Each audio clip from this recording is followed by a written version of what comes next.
అలాగే సంస్కృతంలో ఒక శ్లోకం ఉంటుంది, ఆయుర్బలం యశోవాంచ ప్రజా పశు వసూరిచ బ్రహ్మ ప్రజ్ఞాంచ మేధాంచ త్వన్నో దేహి వనస్పతి. మనకి ఆయుష్ను బలాన్ని ఇచ్చేవి చెట్లు.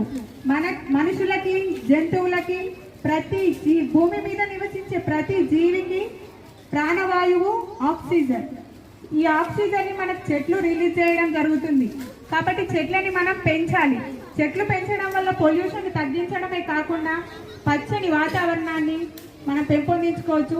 అలాగే మన స్కూల్లో ఉన్న ఇన్ని చెట్లు మనకి డ్రిల్ టైంలో కానీ వేరే టైంలో కానీ మనకి ఎంతో ఆహ్లాదాన్ని ఇస్తున్నాయి, చల్లని గాలిని ఇస్తున్నాయి, నీడనిస్తున్నాయి. కాబట్టి చెట్లు పెంచండి. మన స్కూల్లో ప్లాంటేషన్ ప్రోగ్రామ్ జరుగుతుంది. అలాగే ఈ రోజు కూడా వృక్షో రక్షతి రక్షితః. అలాగే వృక్షాలను మనం రక్షిస్తే వృక్షాలు మనల్ని రక్షిస్తాయి. పచ్చని చెట్లు ప్రగతికి మెట్లు అన్నారు. మనం ఎంత చెట్లని పెంచుతామో అంత మంచి వాతావరణాన్ని కలిగి ఉంటాం. గాలిలో ఉండే కార్బన్ డైఆక్సైడ్ని మొక్కలు పీల్చుకొని ఆక్సిజన్ బయటకు రిలీజ్ చేస్తాయి. దానివల్ల మన గాలిలో ఉన్న పొల్యూషన్ అంతా చెట్లు తీసుకొని మనకి మంచి గాలిని ఇవ్వడం జరుగుతుంది. కాబట్టి చెట్లను కంపల్సరీ అందరూ పెంచాలి.